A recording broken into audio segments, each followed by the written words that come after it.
오늘 말씀을 시작하면서 한 재미있는 이야기를 해드리면서 시작하려고 합니다. 한 믿음이 좋은 집사님이 있으셨다고 합니다. 이분이 믿음이 너무 좋아서 하루는 말을 사서 타고 다니는 말을 사서 교육을 시키는데, 이 말을 교육시킬 때도 신앙적인 언어로 교육을 시키시고 싶으셨습니다.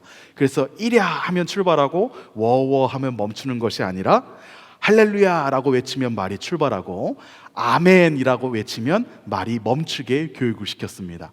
이 과정이 쉽지 않았지만 아주 부단히도 열심히 노력해서 말을 탈 때마다 아주 힘차게 할렐루야 하면 말이 막 출발해 나가게 겨우 훈련을 시켰습니다. 그리고 또 멈출 때에도 아멘 아멘 하면 말이 멈추게 이렇게 교육을 시켰습니다.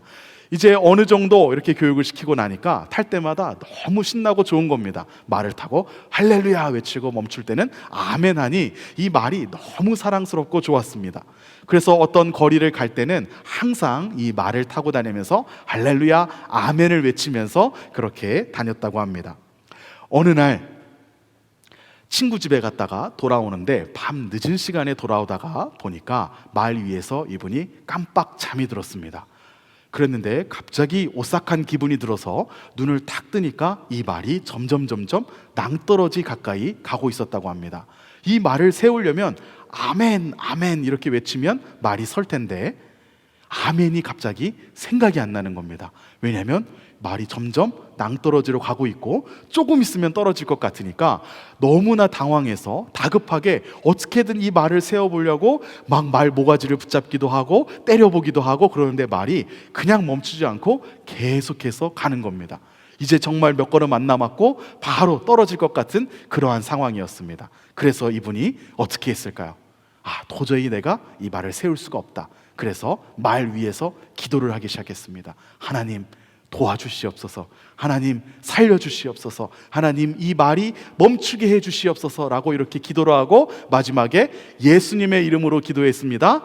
아멘 하니까 말이 그 아멘 소리를 듣고 딱 멈춘 겁니다. 딱 멈췄는데 그 멈춘 장소가 바로 떨어지기 한 걸음 앞이었습니다. 얼마나 감사한지, 하나님께서 내 기도를 들으시고 이 말을 멈춰주셨구나 라고 너무 감사했습니다. 그래서 이분이 어떻게 했을까요? 하나님을 찬양했습니다. 할렐루야 이렇게 해서 이 말이 어떻게 됐을까요? 또 힘차게 달려나갔다라고 하는 우스갯소리가 있습니다. 이 이야기를 들으면서 저는 참 무슨 생각을 했냐면, 우리가 정말 많은 것들을 할 수 있는 능력이 있는 것 같지만 사실은 우리 입으로 하는 말, 우리 입안의 가장 작은 지체라고 하는 이 혀를 통해서 말하는 것도 쉽게 제어하지 못하는구나 라는 것을 생각했습니다. 인간이 많은 것들을 할 수 있지만 사실은 따지고 보면 인간의 능력은 너무너무나 부족한 순간이 많이 있습니다. 이토록 인간이 연약한 존재임에도 불구하고 우리는 우리의 연약한 존재라는 것을, 우리가 연약한 존재라는 것을 항상 기억하지 못하고 자주자주 까먹고 살아갑니다. 까먹고 내가 연약한 존재고 내가 아무것도 할 수 없는 존재라는 이런 사실을 망각하고 내가 다 할 수 있는 것처럼 내 힘으로 하려고 많이 애쓰다가 고생하는 경우가 아주 많이 있습니다. 능력이 없음에도 불구하고 내 능력으로 해보려고 하다가 옆에서 볼 때는 그러한 모습이 아주 불안해 보이고 안타까워 보입니다. 그렇지만 하나님을 믿는 자녀들이 받은 가장 큰 복은 무엇이냐면, 내 힘으로 내가 할 수 있는 능력대로만 이 땅을 살 수 있는 것이 아니라 우리가 이 땅 가운데 살면서 하나님의 도우심을 구할 수 있다는 것입니다. 우리에게 어려움이 있다면 하나님 앞에 나와서 간구하고 기도할 수 있다는 것입니다. 이것이 바로 이 땅을 살아가는 가운데 우리가 하나님으로부터 받는 아마 가장 큰 은혜다라고 할 수 있을 것입니다. 보통 사람들은 이 은혜를 많이 누리지 못하고 사는 사람들도 있습니다. 그저 하나님을 믿으면 내가 나중에 죽어서 천국에 갈 수 있다, 이것만 바라보고 살면 이 땅 가운데서 누릴 수 있는 하나님의 자녀로서의 특권, 나의 힘이 아니라 나의 능력이 아니라 하나님께서 주시는 하나님의 힘으로 살아갈 수 있는 이 특권을 누리지 못하니 얼마나 안타까울까요? 그래서 오늘 말씀을 통해서 하나님이 주시는 하나님의 힘으로 살면서 하나님의 자녀로서 이 땅을 살면서 우리가 그 특권, 권리를 어떻게 하면 누릴 수 있는지를 함께 살펴보며 은혜를 나누려고 합니다. 그래서 오늘 말씀의 제목이 무엇인지 아시나요? 오늘 말씀의 제목은 바로 주님의 힘으로 살게 하소서입니다. 오늘은 은혜로 살게 하소서라는 이 말씀의 마지막 시간, 주님의 힘으로 살게 하소서라는 주제로 함께 말씀을 살펴보면서 은혜를 나누도록 하겠습니다. 주님의 힘으로 살기 위해서는 우리는 어떻게 해야 할까요? 우리가 어떻게 해야 주님의 힘으로 살 수 있을까요?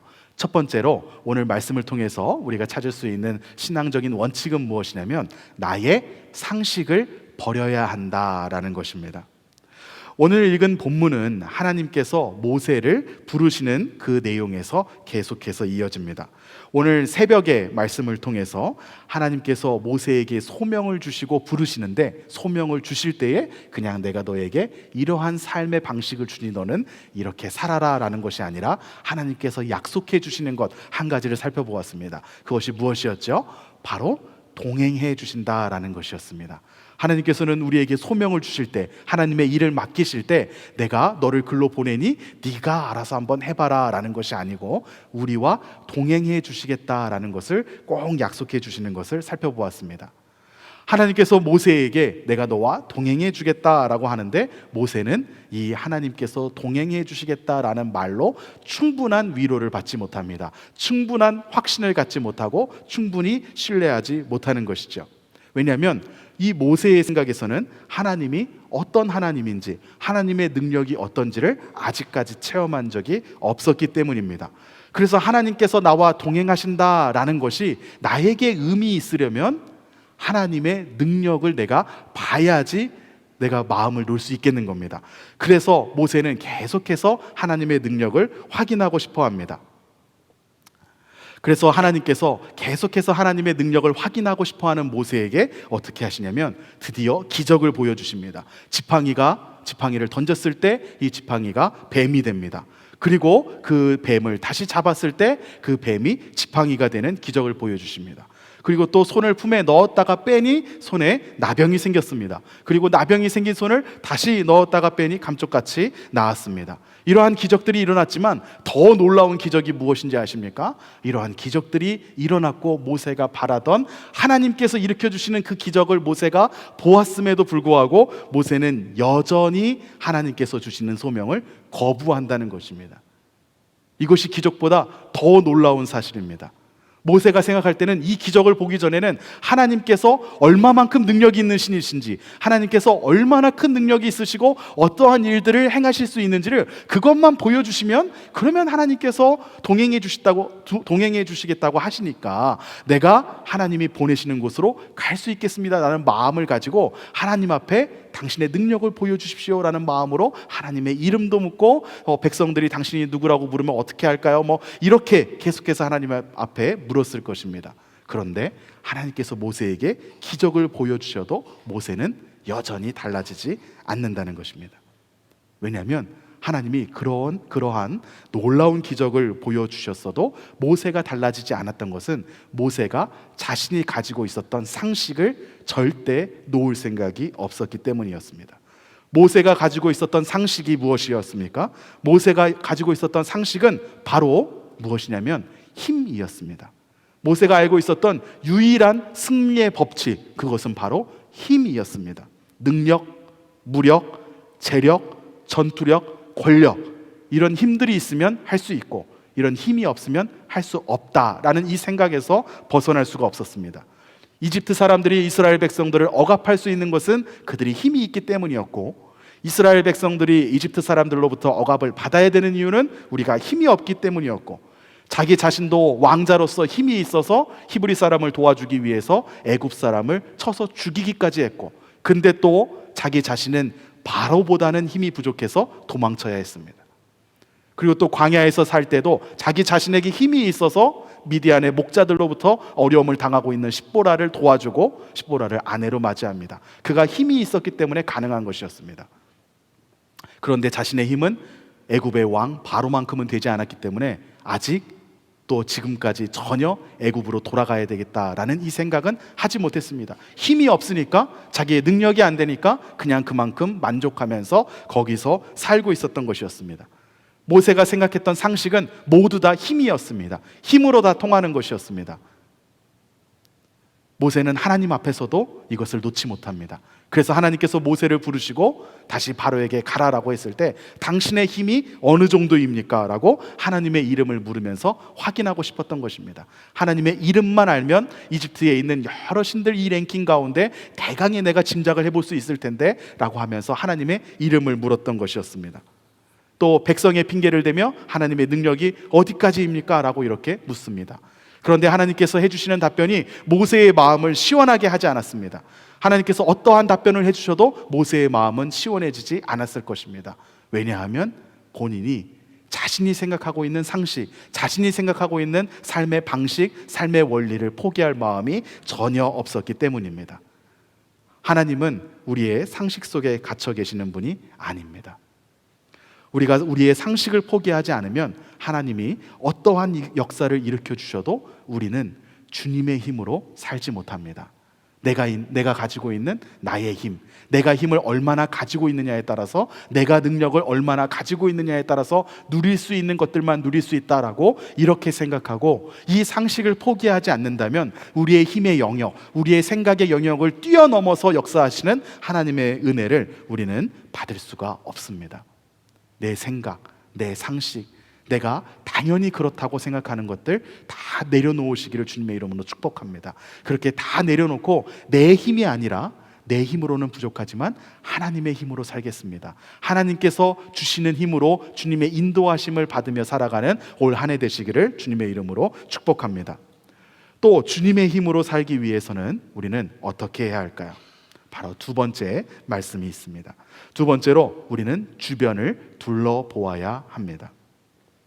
계속된 하나님의 명령에도 불구하고 모세는 모든 것을 다 힘의 논리로 생각하는 자신의 상식을 벗어나지 못합니다. 자기 자신을 바라보면 힘없고 볼품없고 애굽에서 쫓겨나서 그냥 미디안 광야에서 살고 있는, 양을 치면서 살고 있는 한 노인 목자에 불과했습니다. 그래서 자기가 생각할 때 이렇게 볼품없는 내가, 이렇게 힘도 없는 내가 하나님께서 주시는 그러한 소명을 받아서 살 수 있을까? 애굽으로 가자마자 바로에게 죽임을 당하는 것은 아닐까? 아마 이러한 두려움과 그런 마음들을 가졌던 것 같습니다. 그래서 계속해서 하나님께서 소명을 주시더라도 모세는 계속해서 거절합니다. 이번에는 특별히 무엇을 통해서 거절하냐면 자신의 아둔한 입을 통해서 거절합니다. 하나님, 제가 능력이 있으면 가겠는데요, 그런데 제 입이 참 부족합니다. 말을 잘 못합니다. 그런데 어떻게 하나님의 일을 할 수 있겠습니까? 자신의 능력이 안 돼서, 자신의 능력이 부족해서 저는 못하겠습니다 라고 모세는 하나님 앞에 이렇게 말하고 있는 것이죠. 이렇게 모세가 하나님 앞에 이야기했을 때 하나님은 모세가 기대했던 방식과는 전혀 다른 방식으로 이야기해 주십니다. 모세가 기대했던 방식은 무엇이었을까요? 이 하나님이 정말로 위대하시고 능력이 있으신 그러한 하나님이시라면 내가 힘이 없어서, 능력이 없어서 당신께서 맡기시는 일을 못하겠습니다 라고 할 때 어떻게 해주시면 됩니까? 힘을 주시면 됩니다. 그리고 하나님께서 그러한 대답을 해주시기를 원하면서 아마 이 모세가 저는 입술이 부족합니다, 저는 말을 하지 못합니다 라고 이렇게 말했을 것입니다. 모든 것을 힘의 논리로 보고 있는 모세였기 때문에 이 모세를 하나님께서 그 땅 가운데 보내시기 위해서는 그 문제를 해결해 주시면 될 것이었습니다. 그런데 하나님께서 말씀하시는 방식이 참 재미있습니다. 입이 아둔하여서 말을 못한다라고 하는 모세에게 하나님이 뭐라고 말씀하십니까? 4장 11절 말씀을 같이 함께 보겠습니다. 시작. 여호와께서 그에게 이르시되 누가 사람의 입을 지었느냐? 누가 말 못하는 자나 못 듣는 자나 눈 밝은 자나 맹인이 되게 하였느냐? 나 여호와가 아니냐? 이 말씀을 들었을 때 모세가 얼마나 좋았을까요? 모세가 지금까지 계속해서 하나님께 물었던 것은 당신의 능력이 얼마만큼 됩니까? 당신이라는 신이 어떤 신입니까? 얼마만큼 역사해 주실 수 있습니까? 이것을 확인하고 싶어서 계속 물었던 겁니다. 그런데 하나님께서 하나님의 이름을 물어보아도 나는 스스로 있는 자니라 이렇게 말씀하시고, 모세가 생각할 때 속 시원한 답변을 안 주시는 거였습니다. 그런데 이 답변을 보면 하나님께서 자신의 능력을 말씀하십니다. 누가 사람의 입을 지었느냐? 누가 말 못하는 자나 듣지 못하는 자나 맹인이 되게 하였느냐? 이렇게 말씀하시는 거예요. 이 말씀은 하나님께서 본인이 그렇게 하셨다라는 이야기인 것이죠. 그래서 모세는 이 말씀을 들었을 때, 하나님께서 이 말씀을 하고 계실 때 아마 굉장히 기쁜 마음으로 기대했을지 모르겠습니다. 아, 드디어 이제 하나님하고 좀 말이 통하네. 하나님께서 드디어 내 마음을 아시고 내가 진짜로 알고자 하는 것들을 대답해 주시는가 보다. 아, 하나님께서 입을 지으셨습니까? 하나님께서 안 못 보는 자도 지으셨습니까? 모든 것이 다 하나님에게 속해 있습니까? 그러면 제가 말을 못하는 제 부족한 입도 하나님 능력 있게 해주십시오 라고 이러한 마음을 가지고 하나님께서 다음에 하시는 말을 그렇게 기다렸을지도 모르겠습니다. 하나님께서 내 입도 강하게 해주겠다라고 하면 그러면 모세는 순종하고 갈 수 있었습니다. 내 힘을 더해서 너에게 아주 많은 힘을 줘서 너를 용사로 만들어주겠다라고 하면 그러면 모세는 하나님의 말씀에 바로 순종할 수 있었습니다. 바로의 힘이 세서 그것을 두려워하며 가지 못하겠다고 하고 있는 이 모세에게 하나님께서 너 혼자 가는 거 아니다. 내가 너에게 군대를 붙여주고 경호원도 붙여주고 네가 바로 앞에 서더라도 바로가 너를 해코지 못하게 너를 안전하게 지켜줄게 라고 이렇게 이야기하셨으면, 그러면 모세는 하나님의 말씀에 바로 순종해서 갈 수 있었습니다. 이렇게 쉬운 방법이 있었습니다. 그런데 하나님은 모세에게 네 입술 내가 강하게 해줄게 라고 하지 않습니다. 네가 걱정하는 문제들 다 일어나지 않게 해줄게 라고 이렇게 말씀하지 않습니다. 그 다음 구절을 보면요, 하나님은 모세의 기대에서 완전히 벗어난 그러한 말씀을 하시는 것을 볼 수 있습니다. 4장 12절 말씀입니다. 같이 읽겠습니다. 시작. 이제 가라. 내가 내 입과 함께 있어서 할 말을 가르치리라. 저는 이 구절을 읽을 때 모세가 너무 안타까웠습니다. 다시 원점으로 돌아간 거예요. 하나님께서 처음 모세를 부르시고 모세가 못하겠다고 했을 때 내가 너와 함께 해주겠다, 내가 너와 동행해 주겠다라고 했는데 모세가 계속해서 뒤로 빼면서 하나님 못합니다, 못합니다, 당신의 능력은 어디까지입니까? 백성들이 물으면 뭐라고 답할까요? 이렇게 계속 물어봤을 때 하나님께서 기적도 보여주시고 막 이런 여러 가지 일들이 있었는데 다시 이 지점에서 원점으로 다시 돌아간 겁니다. 하나님께서 네 입을 강하게 해주겠다라고 말씀하시는 것이 아니라 내 입과 함께 하겠다라고 이렇게 이야기하시는 것이죠. 하나님께서 일하시는 방식은 너의 약한 부분을 내가 강하게 해주겠다, 그러니 그 강한 능력 가지고 네가 한번 해봐라 라는 것이 아닙니다. 하나님께서는 우리에게 내가 너에게 준 능력을 가지고서 네가 스스로 한번 너 혼자서 그 일을 잘 감당해봐라 라고 말씀하시는 것이 아닙니다. 하나님께서 일하시는 방식은 우리가 얼마나 부족하든지, 우리가 얼마나 연약하든지, 우리가 얼마나 지혜가 없든지, 우리가 얼마나 부끄러운 모습이든지 우리와 함께 해주시겠다라고 말씀하시는 것입니다. 하나님께서 이렇게 말씀하시는 방식이 전혀 모세가 기대했던 방식이 아니었습니다. 그래서 모세는 순종하지 못합니다. 여전히 순종하지 못하는 모세에게 이제는 그 노하기를 더디하시는 하나님께서 드디어 이제는 화를 내십니다. 14절 말씀을 같이 함께 보겠습니다. 읽을까요? 시작. 여호와께서 모세를 향하여 노하여 이르시되 레위 사람 내 형 아론이 있지 아니하냐? 그가 말 잘하는 것을 내가 아노라. 그가 너를 만나러 나오나니 그가 너를 볼 때에 그의 마음에 기쁨이 있을 것이라. 아멘. 하나님은 주님께서 우리에게 맡겨주시는 일을 주님께서 나에게만 주신 힘으로 나 혼자서 알아서 잘하기를 원하시지 않습니다. 하나님께서는 우리에게 맡겨주신 삶을 우리 혼자서 알아서 잘 헤쳐가는 그러한 삶을 살도록 그렇게 원하시지 않습니다. 오히려 하나님은 우리에게 주변을 둘러보라 라고 말씀하십니다. 우리 주변에는 수없이 많은 주님의 힘들이 있습니다. 모세에게는 주님의 힘이 누구였습니까? 바로 아론이었습니다. 지금 주변을 한번 둘러보시겠어요? 옆에 사람, 뒤에 사람, 앞에 사람 다 주님께서 내 힘으로 살지 말고 주님의 힘으로 살아라 라고 하면서 우리에게 주신 분들입니다. 힘이 많으시죠. 은사별로, 은사대로, 능력대로, 성품대로 하나님께서 주신 힘들이 다 다릅니다. 그래서 우리가 우리의 힘대로 사는 것이 아니라 하나님의 힘대로 산다는 것은, 하나님께서 우리를 어느 날 갑자기 영적인 능력을 강하게 해주시거나 어떠한 초자연적인 능력을 통하여서 우리에게 어떤 힘을 주시는 것이 아니라 우리 주변에 있는 다른 사람들을 함께 돌아보며 그들과 함께 일하라고 말씀하시는 것이죠. 이것이 바로 하나님의 힘을 우리가 누리며 살아가는 방식입니다. 하나님은 우리에게 충분한 능력을 다 주시고, 내가 너에게 해줄 것을 다 해줬으니 이제부터는 네 책임이다, 네가 알아서 한번 해봐라 라고 그렇게 말씀하시지 않으십니다. 하나님은 우리가 하나님을 필요로 하지 않을 정도로 우리를 강하게 해주시지 않습니다. 하나님은 우리가 주변의 사람들을 필요로 하지 않을 정도로 우리가 혼자 알아서 일을 다 할 수 있게 그렇게 강하게 해주시지 않습니다. 하나님은 우리에게 연약함을 허락하시고 부족함을 허락하셔서 하나님을 찾게 하시고, 주변의 사람들로부터 도움을 받아서 주변의 사람들을 통하여 주님의 힘을 통하여 은혜를 누리며 살아가는 삶으로 우리를 인도하십니다. 하나님은 우리를 강하게 만드시기를 원하시는 것이 아니라 우리가 하나님을 찾도록 만드십니다. 그리하여서 우리 안에 있는 연약함, 우리 안에 있는 부족함은 우리가 하나님을 찾는 도구가 되어야 합니다. 그리고 마찬가지로 하나님은 우리가 우리 주변에 있는 사람들에게 의지하기를 원하십니다.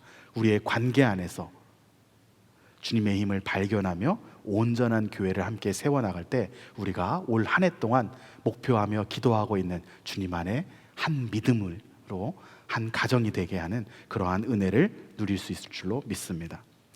사랑하는 우리 플라워 마운드 교회 성도 여러분, 우리가 가진 힘만으로, 우리에게 주어진 힘만으로는 우리의 삶을 온전히 잘 살아갈 수가 없습니다. 왜냐하면 우리가 못났기 때문이 아니고 하나님께서 그렇게 만드시지 않았기 때문입니다. 하나님은 우리가 하나님 없이 살 수 있는 그러한 존재로 만드시지 않았습니다. 하나님은 우리가 주변에 있는 사람들로부터 도움을 받지 않고도 살 수 있는 그러한 존재로 만드시지 않았습니다. 하나님은 우리가 이 땅을 우리의 힘이 아니라 하나님의 힘, 하나님의 은혜로 살아가기를 원하십니다. 특별히 이번 특별 새벽 예배 기간 동안에 우리는 그래서 이 땅 가운데 하나님의 은혜로 살게 하소서라는 주제로 말씀을 살펴보았습니다. 올 한 해 동안 나의 힘이 아니라 하나님의 힘, 나의 능력이 아니라 주님의 능력으로 올 한 해를 살아가시는 그러한 삶을 누리시기를 주님의 이름으로 축복합니다.